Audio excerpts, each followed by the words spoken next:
Yo, what's going on everybody? My name is Wasim, back with another Pokemon Unite video. I made it to Master Rank again, and this is only the second time I've done it, but I figured as a casual gamer, as someone who's free to play and who usually plays solo, I would make a video just going over the advice that or the things that I've done to kind of like just get to Master Rank, because for a while I was stuck between Veteran and Ultra.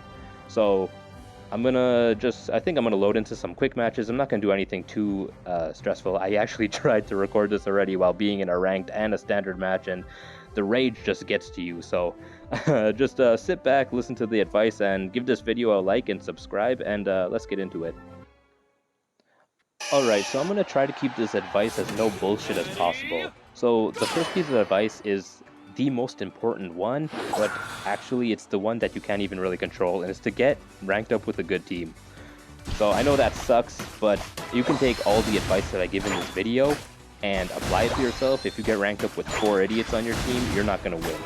It's it's one of the unfortunate things. But one thing you can do to kind of circumvent this is when you're playing a ranked match and you get paired up with some people and they happen to be good, maybe they played the game properly. Maybe you guys don't even win, but they did everything right, and the other team was just better. Maybe they dropped money on the game or whatever it was.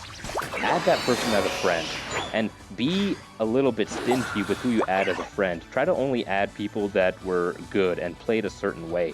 That way, that if you're ever online at the same time, you guys can pair up, and instead of you just being, solo by yourself, you have someone else that's good on your team. So instead of you having 4 idiots on your team, at minimum you have 3, and then so kind of like build your own friend list. You're probably not going to have people who are consistently on the game who you play with all the time, but it's better than nothing.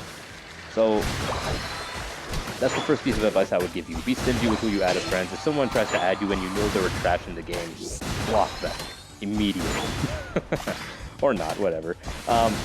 Number 2 is more of a mindset shift that you kind of have to have.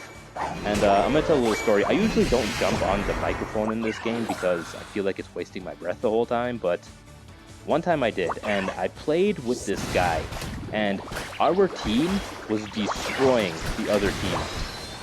But he himself wasn't really doing too good on an individual level.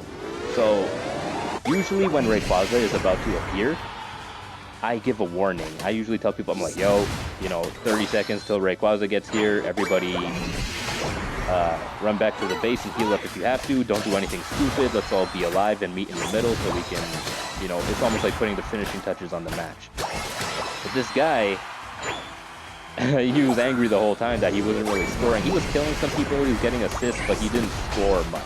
So instead of listening to the advice that I gave, like, hey, everybody, don't do anything stupid, he decides to run to the zone with 50 points to score and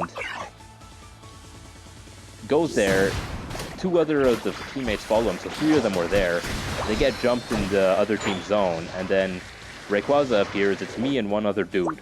So we're hiding in the bushes, trying to wait to see if we can actually, because we can't just run straight in there. The other team would kill us. So we try to see if maybe we can steal him, but the other team had brains, and they had 2 people attacking Rayquaza, and they had the other 3 patrolling the area around, running into the bushes looking for us, and they found us and killed us, and we lost the match. And we were winning the match to begin with, like, big time. So I get on the mic, I'm like, yo, what were you doing? And he was like, oh, I didn't score anything. So I asked him a question. I was like, yo, did you want to score or did you want to win?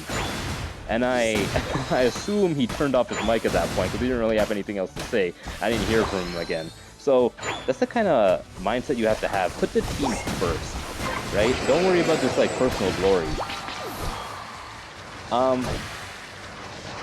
Piggybacking off of that point, of putting the team first, I used to play in a way, like this is point number 3, I used to play in a way that I tried to be the hero the whole time.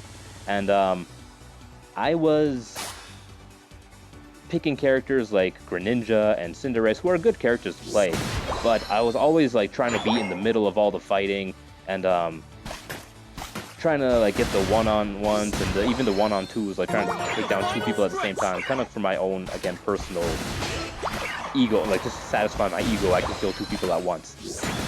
And I was getting the MVP for a lot of the matches, but guess what? I was stuck at veteran class and ultra class. And it wasn't until I switched to playing support characters, so I started playing more Decidueye. And that's when I was able to getting jumped. That's when I was able to kind of actually break out of ultra class and get into master class. So I tried to yeah, that's what I was saying. I tried to pick a support character, and instead of like trying to get the one-on-ones the whole time, I'm only just playing support. And usually now I don't get the MVP too often, but I am in master class, so you gotta ask yourself now, would you rather be a MVP in veteran class, or would you rather be in master class and not be the MVP? So you kind of have to start asking yourself that. Another thing you should do, and is also why I picked Decidueye to begin with, is to try to clutch up Rayquaza. Again, trying to be there. Like Rayquaza, if you get him, it's 80 to 90% of the time you're going to win the match.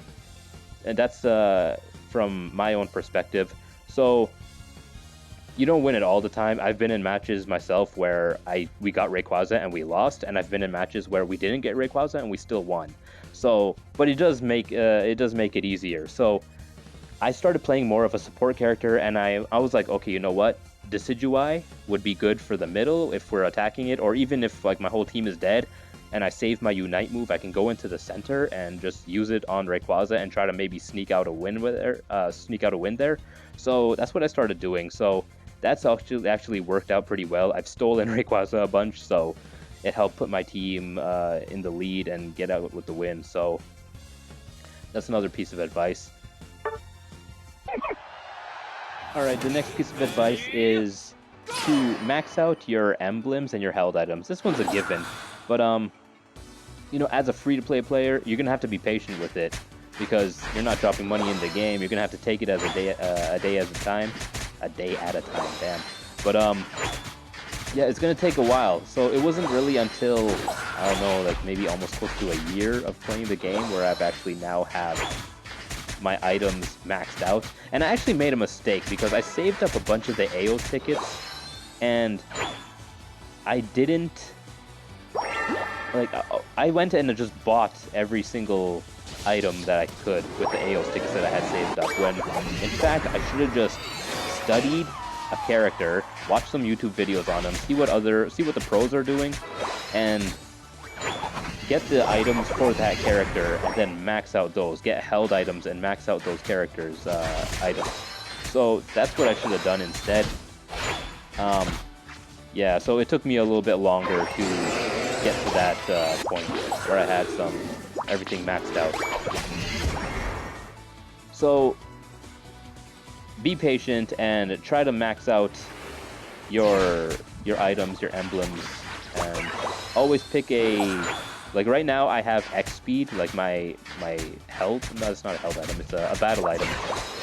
I have X speed. Take an item that complements you. So if you're playing someone like Cinderace, having a potion is probably not really the best thing to do, but taking like X attack, which will increase your attack speed for a while, and Cinderace usually does have a high attack speed anyways. It complements the character more often. Like with X speed here, Decidueye is not really that fast, but when you use X speed, you can just take off. It helps in like tight moments like I just faced right there. So do that.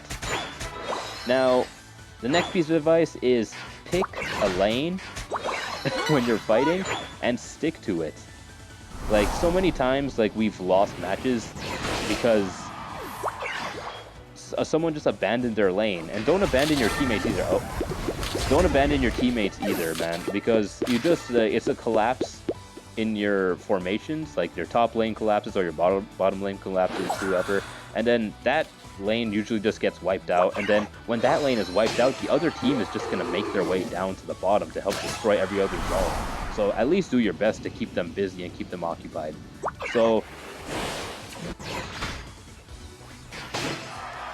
the next piece of advice is to pay attention every season to who gets buffed and who gets nerfed. You might be playing someone right now, and you're doing really good with them because they released, you know, when Zacian was released and he was really overpowered. Same with Mewtwo.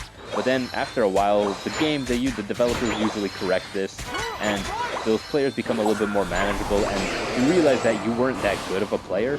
You were just kind of, you had an overpowered character. So that's kind of like how I was too. So, you know, always pay attention to who's getting buffed and nerfed, and then try to, maybe you're going to pick up a new character, or maybe you're going to drop somebody and play someone else for a while. And I think the last piece of advice I want to give is, this actually, it irritates me quite often, is when people try to surrender the match before even trying for Rayquaza. Like, again, I told you, it's like 80 to 90% of the time you get Rayquaza, you're gonna win. So, don't give up until you at least lose him, right? So, fight to the end always, like, don't be one of those punks who's constantly, you know, like 5 minutes in, as soon as the surrender button's available, you just start surrendering. When you're in a close match, again, I think I mentioned this already, but I've won matches where we weren't really supposed to win that match. We lost Rayquaza, but we edged it out. We scored a couple points at the ending, and we were able to win by like 2 or 3 points. It's not ideal. You wanna be able to have consistent gameplay, and like you don't want to rely on just one thing in the middle like Rayquaza, but you know, it is what it is. Sometimes you're gonna have to. I don't even know what I'm going on about now. Sometimes, you know, it's just the way the game is played sometimes. So, and it can surrender. See, they could surrender because they're bots, and I think I was just trying to make it to the end of the video. So, yeah, that's the thing. Don't surrender until trying for Rayquaza. You never know. You might get him, and then, you know, you could turn the tide right there. So, if I missed any advice, if you have advice for me, and aside from speaking and making videos properly, advice for how to get the masterclass, leave them in the comments below. And thank you so much for watching. If you found any of this video helpful, please give it a like and subscribe, and I will see you guys in the next one.